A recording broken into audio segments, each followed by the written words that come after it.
So, what is folk horror?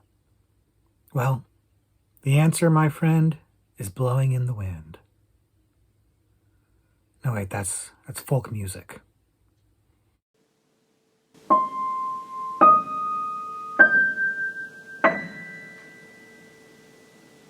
Hello, everybody, and welcome back to the Horror Movie Syllabus. My name is Professor Victor, and I'll be your host as we go through all of the essential, noteworthy, interesting, and notorious modern horror films. If you're new to the channel, I recommend you check out the introduction video. There's a link to it in the description below, and it'll give you a pretty good overview of what the Horror Movie Syllabus is all about. But in short, we look at a particular subgenre of horror, and then we pick 3 movies from that subgenre to explore. And that is what we're doing today, although we're doing it off the Horror Movie Supplement, which was an additional 100 subgenres to the original 100 subgenres that we started the Horror Movie Syllabus with. And these are oftentimes a little bit more myopic or niche subgenres, but not today. Today we're talking about folk horror, folklore movies, and this is a pretty big one. And it's a weird one that I didn't. It's weird that I didn't put it in the Horror Movie Syllabus proper originally, and I think that's because there's a lot of crossover between folk horror and a lot of the other subgenres we've talked about. And so a lot of the movies that would normally be in a video about folk horror, we already talked about. Things like Midsommar and The Wicker Man, stuff that you would have expected to see in a folk horror video, we've already talked about. And as you know, if you're familiar with the channel, we don't repeat movies. We don't repeat them. We don't talk about the same movies over and over again. So we have to talk about new folk horror movies, but there's so many. There's so many to talk about. There's so many movies that are in this category, which is again kind of a broad category to talk about, that are quality. There's a lot of good stuff here, and the way that I tried to focus this video, this subgenre, was to look at folk horror movies where they're based on a folklore legend of some sort, whether real or imaginary. Usually a real folklore legend, something that exists in real life, and not that the actual folklore is true, but that the folklore legend is something that's talking about real life. It's not made up for the movie. But we do have a couple where they've made up a folklore legend for the movie as well. So there is that aspect of it too. But I really wanted to focus on movies that focused on folklore, not just had a folk setting, because you start to see a lot of tropes in folk horror movies. The settings tend to be in the wilderness, in the woods. There's a lot of earth and nature aspects to it. There's a lot of mythology and legend and things like that. So there are tropes that are folk horror tropes that also pop up in movies about whatever, possession or religion or a lot of the other stuff we've already talked about, cults. And so we were trying to look for ones where it really was focused on a specific folklore legend, something that's well known either in real life or just presumably is well known in the story of the movie. So that was our parameters for it. And there's a lot of good stuff. Even narrowing down the scope like that, there's still a lot of good stuff. The movies that we're talking about today are great. There's a lot of good stuff. I've been looking forward to getting to this one because I'll be honest with you, I had a hard time narrowing down the choices. There was a lot of good stuff that was qualified for this subgenre that sometimes I try to find in other places too, because there's a lot of stuff that I want to talk about. And I always limit myself to a certain amount of movies, 3 for each subgenre. So this is one where I'm pretty excited about our picks. They're all great. And I decided to rank them in order. I was going to do it in order of quality, but the fact of the matter is they're all really, really high quality movies. And so I had to come up with a different ranking for, undergraduate, graduate, and postgraduate. And I decided to go with, increasing order of how taboo or disturbing they are. And I think, even though I'm kind of splitting hairs on that one, to be honest with you, I think that's going to get us where we need to be. I think that's going to be a good way to kind of progressively get into movies that are a little bit more challenging or dark or upsetting, or however you want to look at it. So that's what we're going to go with, increasing order of disturbingness or tabooness. And yeah, man, let's dig into these folklore legends, because I got some really cool things to tell you about. So buckle up. Let's get into it. The first folk horror movie we're looking at today, the undergraduate level selection, is The Ritual. The Ritual came out in 2017, and that's important because there's a couple of different movies called The Ritual, and this is the one that came out in 2017. And it's a little bit confusing, but if you see the poster of it, which looks like this, the idea of the guys who are hiking out in the woods, and it's kind of, very sparse and cold looking, that's the one you want. And I point that out because it is very difficult to talk about The Ritual. I think we've even talked about some movies called The Ritual on the channel already, different movies. This is the 2017 version. Very important, we're talking about the right one. And if you haven't seen it, this movie is about a group of friends, a group of men who go out for a group trip out in the Swedish forest to do a hiking trip in memory of one of their friends who died under tragic circumstances before they could go on the trip. And while they're out there, tensions are running high because of the drama of this death. And there is something out there in the woods that's causing problems for them. And it turns out that maybe that they've come across some sort of ancient, mysterious monster creature, and hijinks abound, of course, as they tend to do. And we'll stop there, but I don't want to spoil the movie. But the movie is really, really good, and I'm not the only one who thinks so. This movie actually has very positive reviews. It's got a bit of a small reputation as being a really good movie, and it's deserved reputation because the movie is very well made on a number of levels. First, and it's the thing that kind of leaps out right off the bat, is just how good the movie looks. I don't think this was a particularly high budget movie. I don't think it was a low budget movie either, but it wasn't a super expensive movie. But man, it looks beautiful, in part because of the location. This Swedish forest where they're filming is beautiful. It is gorgeous, and it really translates on the screen. You can see the appeal for hiking there and why people would really be interested in going there, and why this would have kind of a cathartic emotional resonance for the characters, which brings me to the second thing about this movie that's really good, is this setup. This idea that one of the friends gets murdered early on in the movie. It's not really a spoiler because it's what kind of kicks off the movie. And this was the trip that he was interested in doing. It gives it this drama background. So it's not just a bunch of people in the woods like a slasher movie. You kind of are invested in this group because of the tragedy that they're all kind of collectively dealing with. And it leads itself into some really interesting dramatic interactions between the characters as things start to go south and they are starting to turn on each other, and things get kind of personal and kind of touchy, and tensions rise quite a bit. It's very believable. It's a very strong. It hits pretty hard. Some of the stuff that gets said hits pretty hard. And it brings me to the third reason why I think this movie is so well made and excellent, is the acting. Across the board, the actors are very, very sound. They're very, very solid. They're solid to good. No, solid to great, I should say. Good to great. Like, there's no weak links here. Everybody's doing a really good job. It's a bunch of British actors. They're in Sweden, but it's a bunch of British actors, so it's all in English. And they are different personalities. You can tell these are guys that have been friends for a really long time, but they're kind of growing apart and going into different ways, and they don't necessarily connect or fit the way they used to before. And then this tragedy comes in and it really frays all of the relationships and stuff. It makes for really powerful drama. When you have a really good setup like that, and then you have actors who can really deliver on the tension and the drama, it makes for a really compelling movie. And then you throw this beautiful scenery and this creepy monster into the mix. Now, I had to look this up because I don't think the movie really digs into it so specifically. And apparently, this is touching on a folklore tale about a Jotun god, and I have no idea if I'm pronouncing that right. Jotun, Jotun. Not sure because my Swedish is a little bit rusty. But a god named Moder, who looks a little bit more. Well, I don't want to get into what it looks like because I don't want to spoil things too much. But that's the folklore legend that they're tapping into, and it's interesting to see how the guys react to this and how the conclusions they jump to or the conclusions that they don't jump to.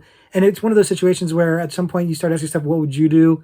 And I always love movies like that, when you put yourself in the shoes of the protagonist and you go, hey, how would I react to this? What would I be doing? How would I try to escape this? That works for me. It always makes me feel connected to the characters and makes me really relate to the story being told. This one is really, really solid. Again, I'm going to keep pointing back to how well made it is, because when the tension starts ratcheting up, when the hijinks start to abound, it really flies. It really takes off. And it's not really particularly that slow of a burn early on, because that drama is really carrying the movie through.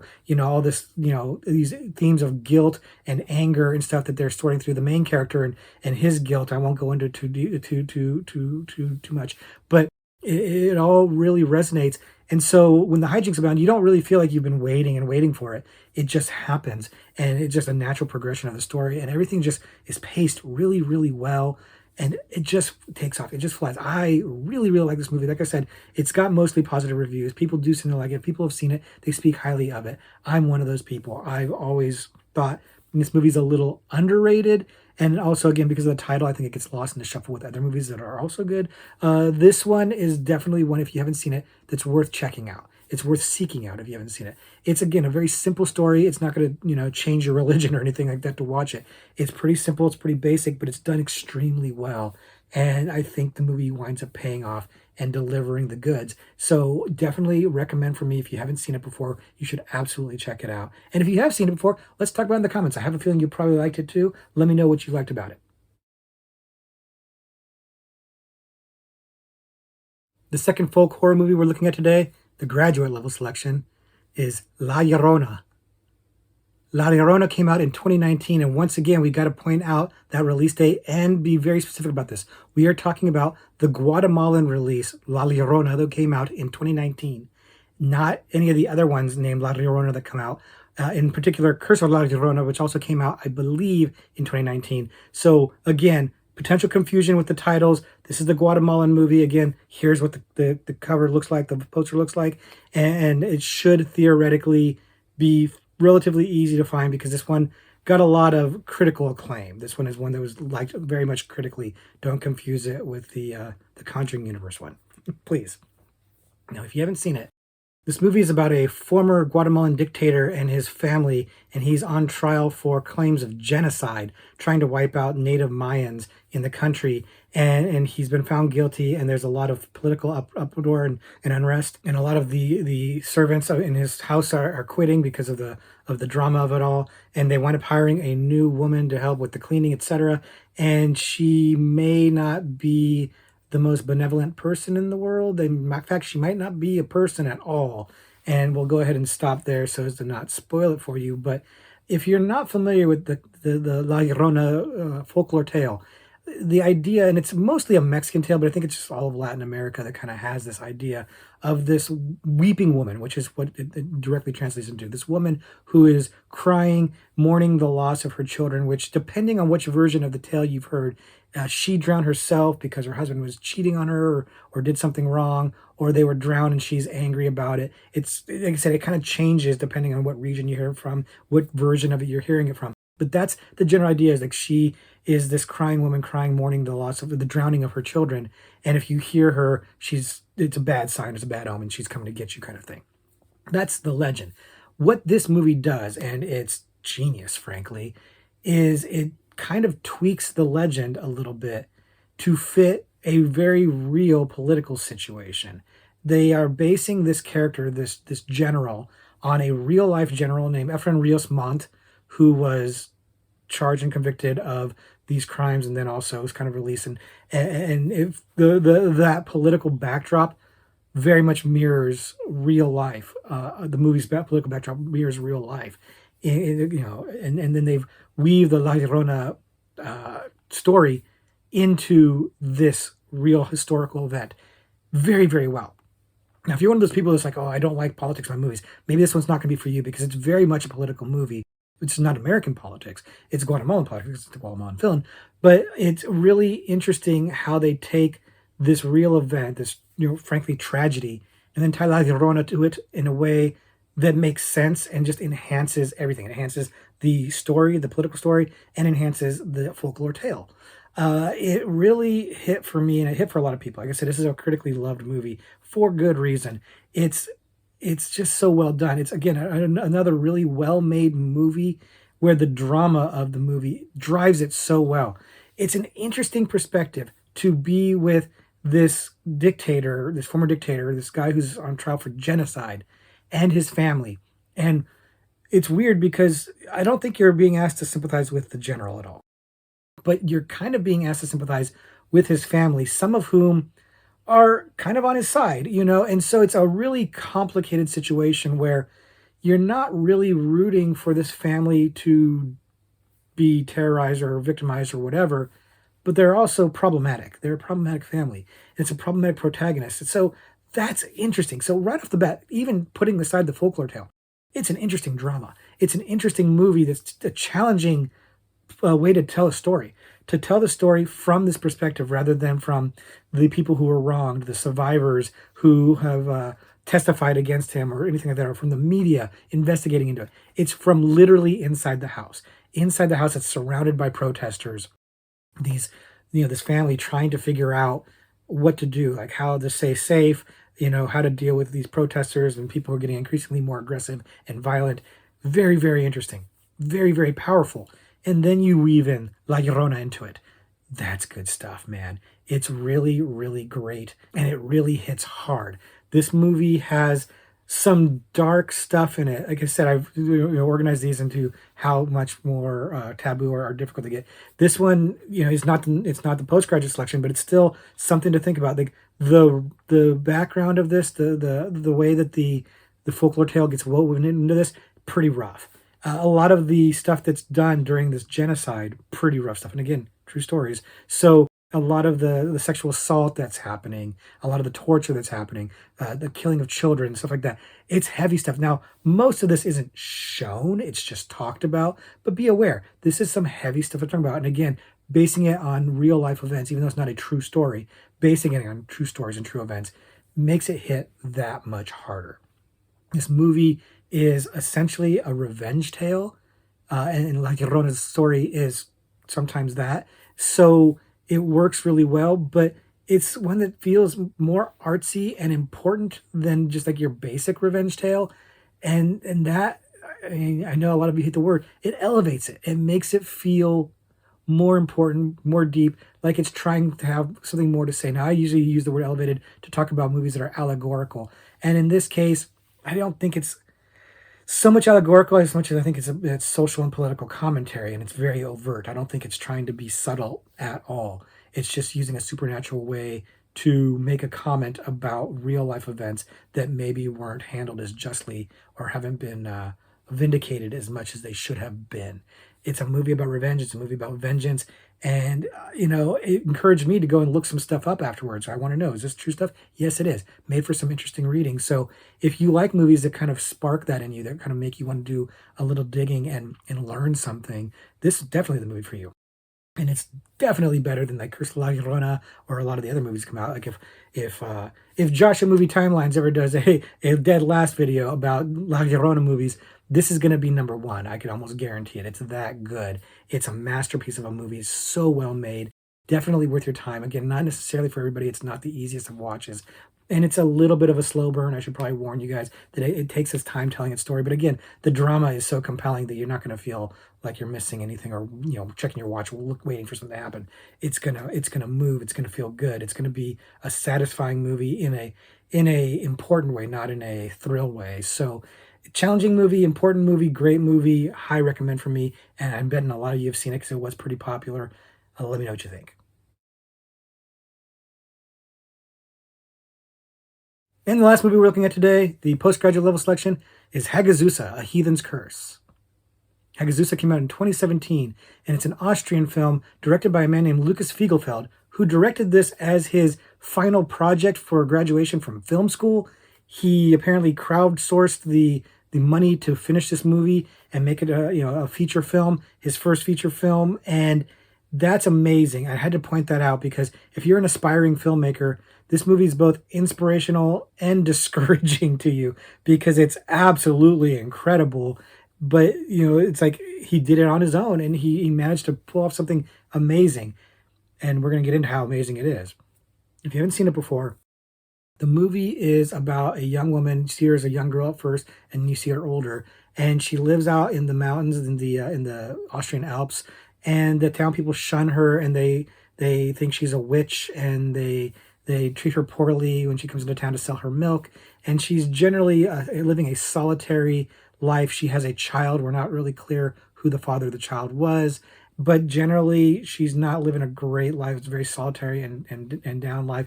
And then people treat her poorly. They mistreat her, and then the hijinks abound. And we'll stop there. So as not to spoil anything, of course, but this movie is a powerful movie, a beautiful movie, and a challenging movie. To be forewarned, it really is tapping into the folk tales of just witches and pagans living in that time period, and the superstitions around it, and the way the church would treat these people and kind of blame them for things that were going wrong in the town.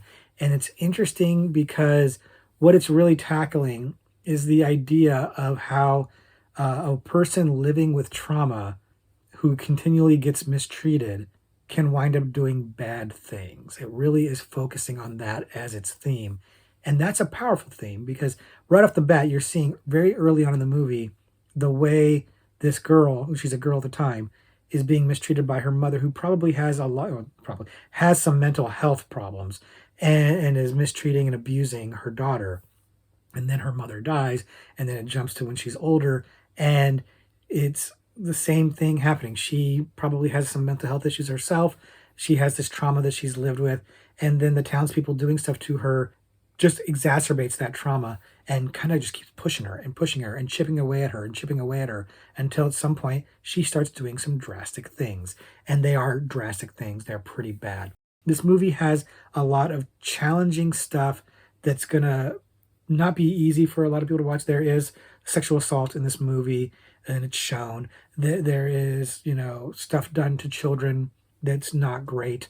There's some anti-Semitism in here, which I guess maybe is precursor to like World War II type stuff, but it's so far ahead in time period that it kind of feels weird when it comes out.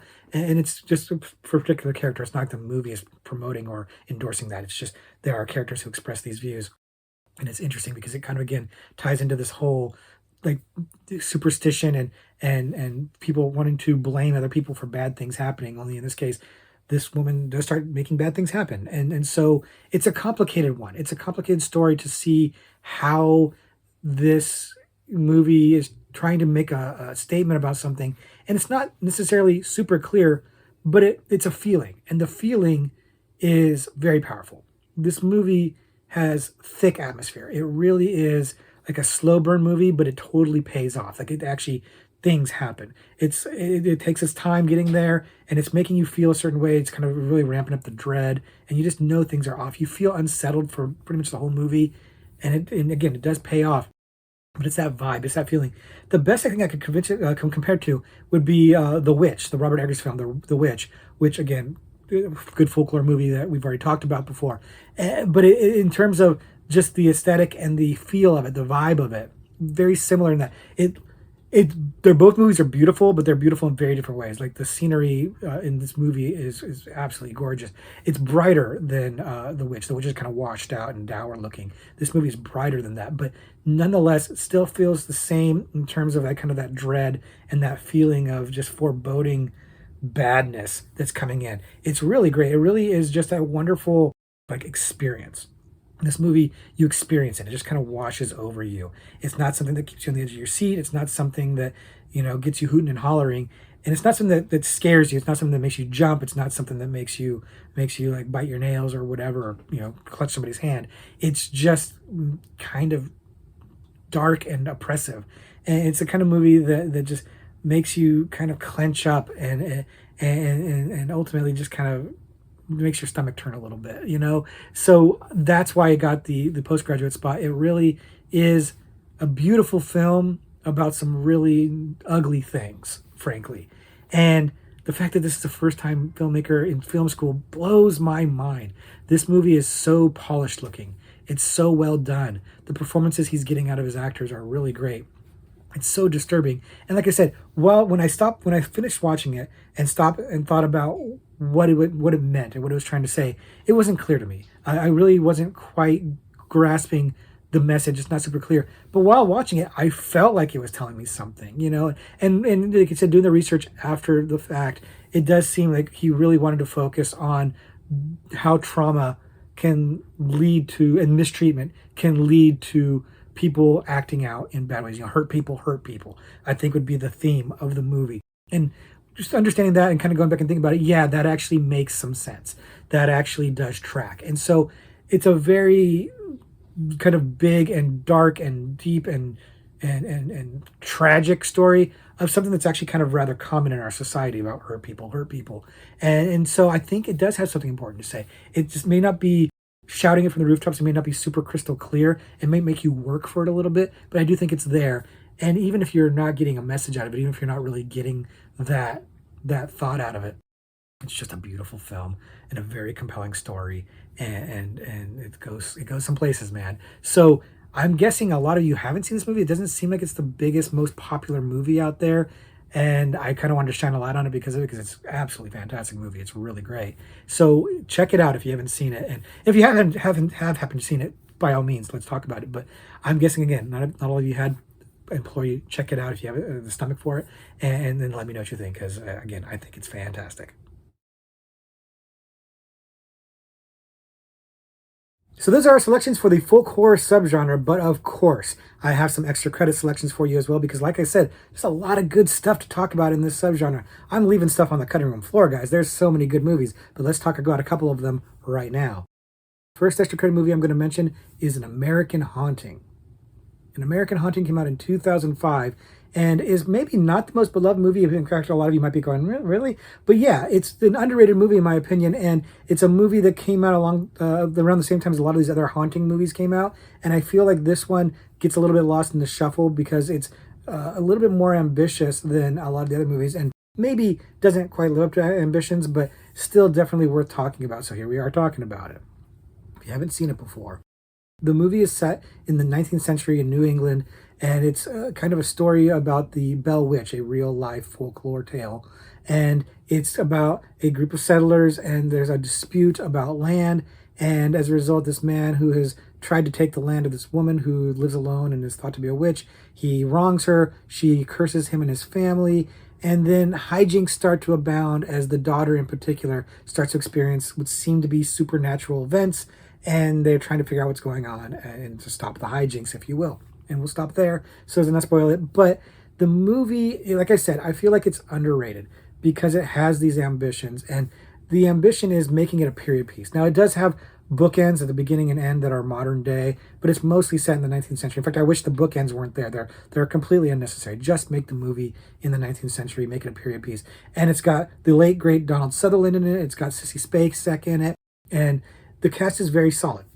They're up to snuff, especially of course Donald Sutherland and Sissy Spacek. They're always going to be good. But the movie has some quality acting in there, and it's got a really cool legend, the Bell Witch, and the way the witch can like take the form of various things and haunt you, and this mythology, this folklore that's real, and weaving this into the story and using it as this analogy for abuse. And I don't want to go farther than that because I don't want to get into the plot too much and spoil things, but using the Bell Witch as a kind of an allegory for abuse, and using that as part of the narrative drive was a very clever and smart idea that I think really, really works. Like I said, this movie has ambitions, and it's trying to be a little bit elevated in that sense. It's trying to kind of get allegorical. And while I don't think it really achieves the status of elevated, and I don't think it's schlocky or silly or jump scary enough to really satisfy people who are probably going and looking for a spook fest, I do think it really delivers on an interesting kind of take on, like the Salem witch trial kind of idea, and the way accusations can be used against people or weaponized against people, and then how people who maybe should have accusations against them aren't being accused of things, and how they wind up getting away with things and nobody wants to call them out for them. It's interesting stuff that's there. It's a little bit subtextual rather than just overt, but I don't think you have to work too hard for it. Again, with the beginning and the ending in particular, I think they pretty much make it obvious. They pretty much sell it to you. But for the most of the runtime of the movie, you're really kind of getting this idea that this movie is about one thing when it's really about something else. And I think that's good. I think the movie looks really good. I don't think this is a super high budget movie. It wasn't a zero budget movie, obviously, with the actors they have in there. But I do think they made that dollar stretch to make it look really good. It's not a big movie. It's kind of a small, intimate tale, and as a result, they can probably save some money that way because they don't have to show too many things. But it's a really good take on an era where church and state weren't so divided, where basically church law was the law of the land, and seeing that kind of myopic or narrow worldview being what gets policed or what gets enforced in the community is interesting. And the way that a simple woman who's being taken advantage of trying to stick up for herself can be vilified, and a man who is using those same laws to his advantage and getting away with things is maybe the person that needs to be accused of something, or maybe needs to be looked at a little bit more closely. Fascinating stuff. I think this movie is underrated, and that's why I wanted to talk about it as extra credit. It's not good enough to put it on the syllabus proper. It really isn't, but it is something that I think warrants more attention and more love, if you will, more positivity than it gets. I'm guessing that some of you have seen this movie. It was a mainstream movie, but the vibe I get is that most people are disappointed by this movie. They don't think it's that good. It doesn't have the greatest reputation, but I like it a lot, and so I thought I'd bring it up and see if there's anybody else out there who has the same opinion I do on this one. And if you haven't seen it, try to ignore both me and the negative people about the movie, and just make a decision for yourself. Check it out. It's worth a watch for sure, and check it out for yourself and let me know what you think, because I think this movie is underrated. A lot of other people probably think it's properly negatively rated. So let us know what you think. And the next extra credit movie I'm going to mention is a movie called Pywacket.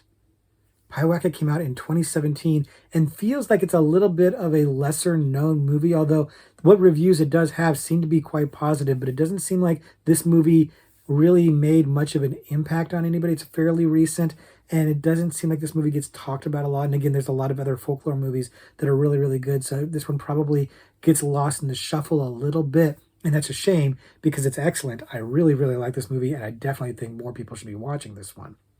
If you're one of those people who hasn't seen it before, the movie is about a teenage girl and her mother who have lost her father recently, and they are struggling with that loss, and their relationship is not really going super smoothly, and she's really getting frustrated. And when the mom moves her away from her friends and away from her school into a new home out in the woods, it's the last straw, and she decides to go into the woods and do a ritual to raise a demon to kill her mom because she's so angry. And did she succeed in doing that? Well, that's where the hijinks start to abound. So we're going ahead and stop there so as to not spoil it too much. But I really like this aspect of the movie. I like everything about this movie. Actually, I think it's great. But I like this aspect of the movie that you've set up this teen who's into occult stuff. And apparently, from what we find out through the movie, she got more into that after her father died. And her mom trying to manage that and be cool with it and not be too authoritarian, but also not let it get too out of control. But her mom's got her own trauma that she's dealing with because she's lost her husband, and she's a little checked out and stuff like that. And this relationship, the drama of the relationship and the trauma of the relationship, is a real strong basis for this movie. And it helps that it's got Laurie Holden from The Walking Dead and a woman named Nicole Munoz, who I wasn't familiar with, and they're both excellent in this. They're both excellent. Nicole Munoz is your main character, so she's holding it down, and she's really good.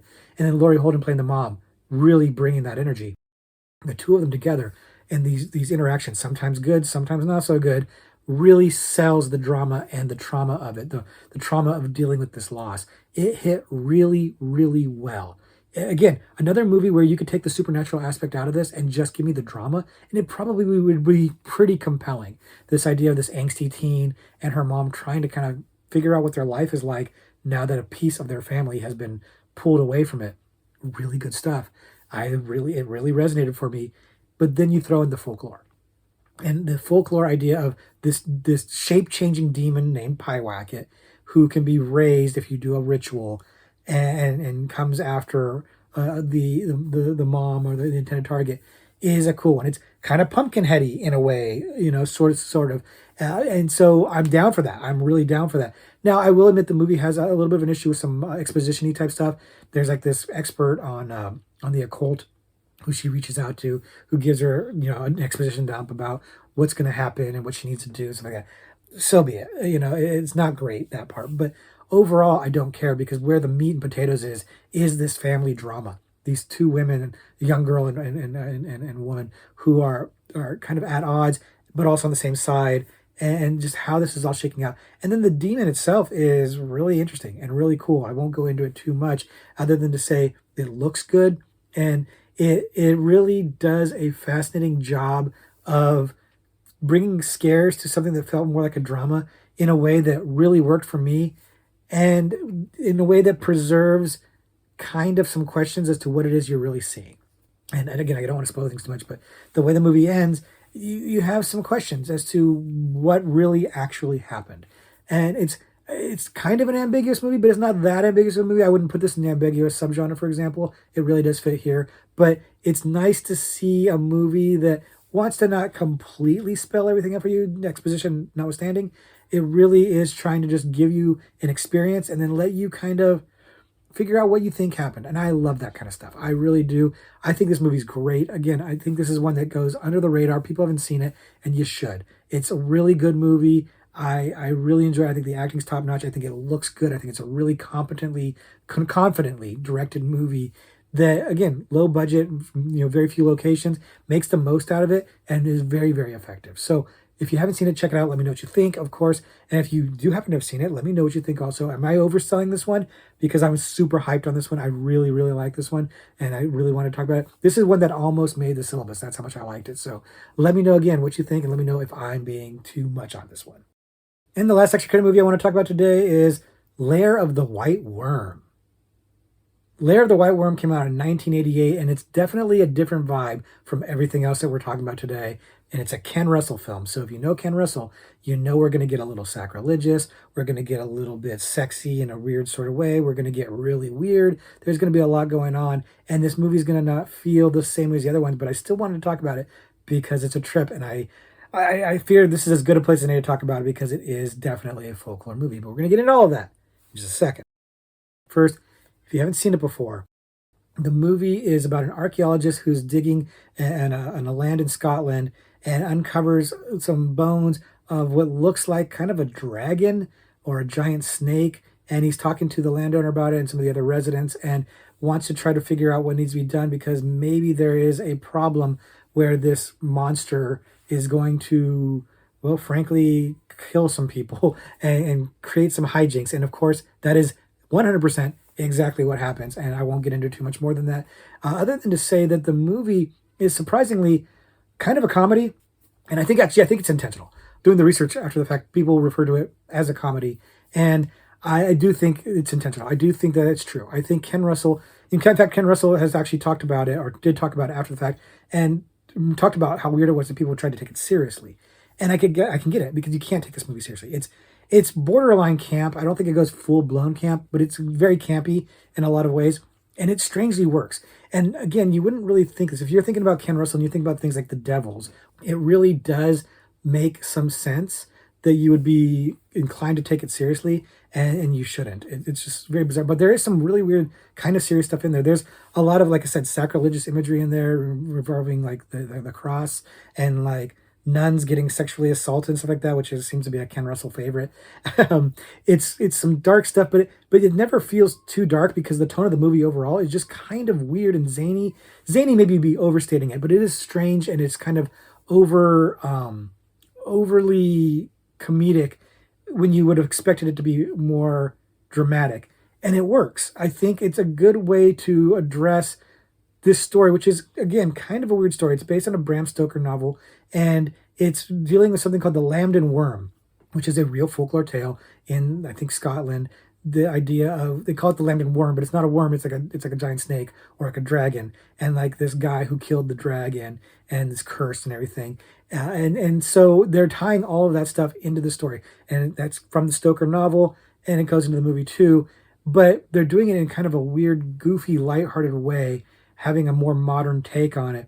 And it helps with the acting, especially young Hugh Grant, who's great in the movie, and it was a surprise. I didn't know he was in this, and it was really fun to see him doing his Hugh Grant thing and being kind of the hero, but also kind of incompetent. And it's I don't know, it's a weird, interesting movie. There's a lot of strange stuff going on. It's not going to be for everybody. I'm going to tell you right now, it's not going to be for everybody. Not everybody's going to love this one. I kind of do. I mean, I'm kind of predisposed to like Ken Russell movies. He's an interesting director, to say the least. But this one, it's just an interesting take. Like I said, the vibe is very different. Instead of being foreboding and mysterious and dark, this movie's kind of bright and kind of silly and not quite like slapstick or anything like that. And it doesn't feel like it's a spoof. It's just not taking itself seriously. You've got like this snake woman who is, sexy and goofy at the same time. You've got some really wonky special effects that are not great. Like I said, this movie is not going to be a big seller for everybody. this movie is going to be a WTF for a lot of people, and people are going to tap out on it. So I recommend this one with the caveat that it's not necessary for everybody. But if you like really weird stuff, and if you like stuff that's a little bit campy or a little bit on this absurd side, this one might be for you. And again, this is one that has a bit of a reputation. People kind of know about it, and I think it's because of how weird it is and that it's Ken Russell. So it's not like it's completely under the radar. So a lot of you horror hounds probably have seen this one before, or at least maybe have seen it before, probably have heard of it before. Check it out. Check it out. And let me know what you think, because, like I said, I don't think it's gonna be like too dark for anybody in terms of like graphicness or violence or anything like that. It's just goofy. It's goofy and weird, and I think that might turn some people off. So let me know. Did it turn you off? Let me know when you check it out, or if you've checked it out, because I'd be curious to see what other people think about this movie, because it's got some mixed reviews and opinions, man. So yeah, let me know what you guys think. So that's going to do it for our look into the folk horror subgenre. Like I said, this subgenre has a lot to offer. There's a lot of great movies, a lot of ones I didn't even talk about. So, of course, leave them in the comments below if you can think of ones that I haven't talked about. Now, it's possible I talked about them in other videos. Like I said, a lot of stuff that I'd already talked about that would have easily gone into this video. So let me know what you think, though. Let me know which ones are missing. Let me know if there's ones that I haven't seen. Maybe I'll check them out and talk about it on the channel in a future video. So keep those recommendations coming. And now, what's coming is a Horror Trivia Pursuit card. And I'm going to, of course, as always, read this on camera and try to answer it on camera. And let's go with the supernatural subgenre, supernatural category, because this is a supernatural subgenre. And here's our question. What was the name of the clipper ship destroyed in the 1880s? In 1980's The Fog? Well, I'll tell you right off the bat, I don't know. I don't know the answer to this question. I'm not good with names. That's something that we all know because I say it over and over again when we come to these questions, because a lot of the questions have to do with names, and this is a very much a name question. Now, it's not a name of a character. It's a name of a boat, but that doesn't make it any easier or harder for me. Like, it's just another name as far as I'm concerned. Now, I've seen The Fog multiple times. We've talked about it on the channel.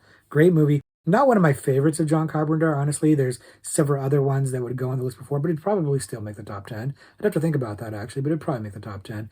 It's still a very, very good movie, very well made. The direction alone is noteworthy in that movie. We've already talked about it quite a bit, so you already know my thoughts on this.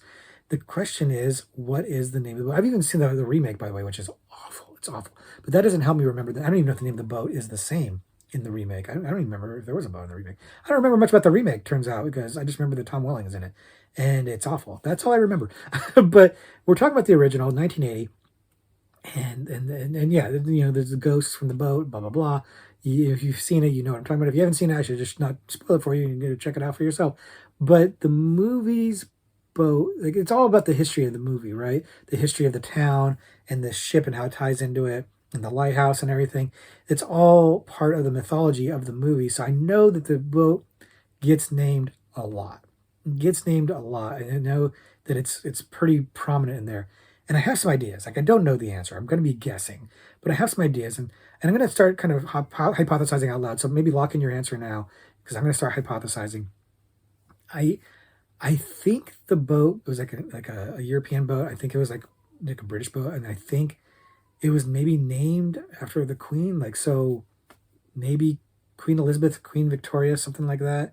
I don't know. I might just be thinking of actual boats, like Queen Mary or something like that. I might just be thinking of it, but I'm thinking like Queen Elizabeth or Queen Victoria. I gotta pick one of those. I'm gonna pick Queen Elizabeth. I honestly don't remember who would have been queen at the time in the 1880s. I have no idea. I'm terrible at it, especially non-U.S. history. So we're gonna go with Queen Elizabeth and say that's the answer. It's gonna be my answer. So I'll lock your answer in. Let's see what the card has to say. The Elizabeth Dane. The Elizabeth Dane. Oh, that hurts because I feel like I was close, but I'm not right because I said Queen Elizabeth, and that's not what it was.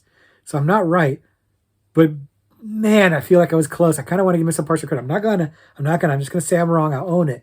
But man, and it must have been somewhere in the back of my head, the Elizabeth Dane. Because again, it's been a little while since I've seen that movie, but it must have been rattling around my head, and I just translated into Queen Elizabeth somehow. Anyways, wrong, but close. Oh, I bet a lot of you got it right, though, because I know a lot of you are John Carpenter fans. And if you got it right, let me know. If you didn't get it right, Let me know in the comments what you guessed, especially if you guessed Queen Elizabeth, because then I'll feel a little bit better. But let me know if you had wrong answers, because I think they're funny. Let me know what you thought of folklore horror and what you got in terms of other suggestions, because I love this stuff. I think it's great. Thank you very much for hanging out for this whole video. I appreciate you, and I will just say, class dismissed.